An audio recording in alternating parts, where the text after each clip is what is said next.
This is Bob Ream talking about sex and sexuality in the Bible and how to get and stay pure, particularly after you've been poisoned with pornography. In this series, we talked about how God created and designed sex and how He said it's good and how God intended for it to be pleasurable. And God says, in fact, this is so good. I'm going to put some rules on this in order to keep it good. And it's just like the story of a roller coaster. If you a good roller coaster, you get in, you get strapped in, and there's going to be ups, and there's going to be downs, and there's going to be thrills.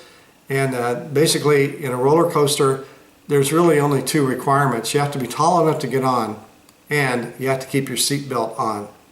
And if you don't, it could kill you. It could cause severe bodily harm, or it could actually kill you.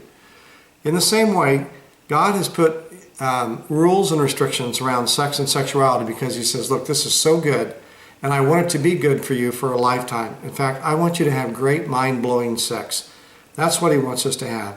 In fact, it was so important that when a young man got married and he was of the age to go to war, He said, you can't have a young man go to war once he's first been married. He needs to go home and learn how to pleasure his wife. And the word there is coitus, which means intercourse. Have sexual pleasure with his wife and learn how to please her for the first year. Then he can go off to war. It was so important in God's economy. That was part of the rules of warfare for the Israelis.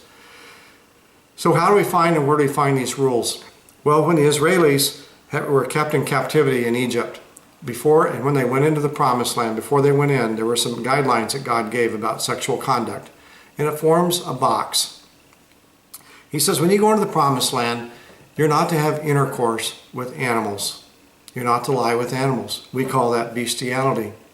He says, when you go into the promised land, you're not to have intercourse with anyone in your family. And He gives a long list.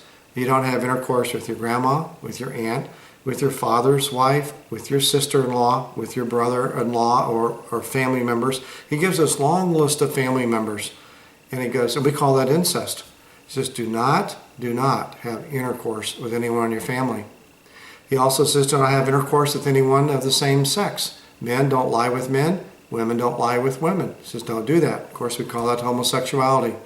And then he goes on and he says, you don't have intercourse with anyone who's not your wife. We call that adultery. In other words, stay in the box. Everything I just described is outside the box. In the box is one man, one woman, committed together for life in a commitment called marriage. Stay in the box, he said. He said, because the people the people of the land of which I'm going to give you their land, they're doing all these things. The Canaanites and the Hittites and the Jebusites, he says, they're having intercourse with animals, with members of their family. They're doing all these things. He says, and I'm going to spit them out of the land because this will defile you. In fact, he says, if you stay in this box, if you obey me, I won't put any of the diseases on you that the people of the land have. He directly associated behavior with diseases and the consequences of it.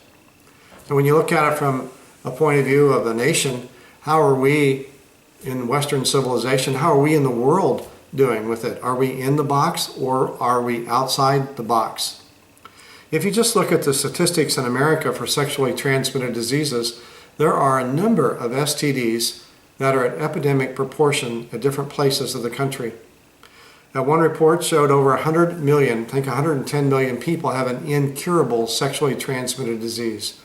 We have whole nations in Africa that are being decimated, where whole generations of males and some females are being killed with AIDS. There are so many sexually transmitted diseases throughout the world, all because we refuse to obey God's command.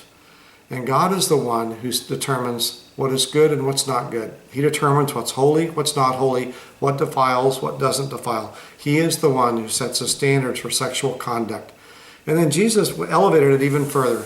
It went beyond conduct, and He says, you've heard it said to the men of old, you shall not commit adultery.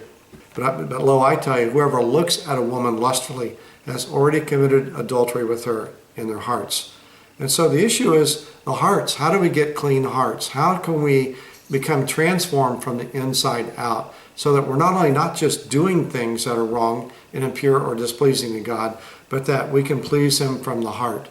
So, brothers and sisters, in this short little video, I just want you to know God is the one who sets the rules. He sets the standards. He defines very clearly what's pleasing to him. And what's pleasing to him in the sexual realm is one man, one woman committed together in life in marriage.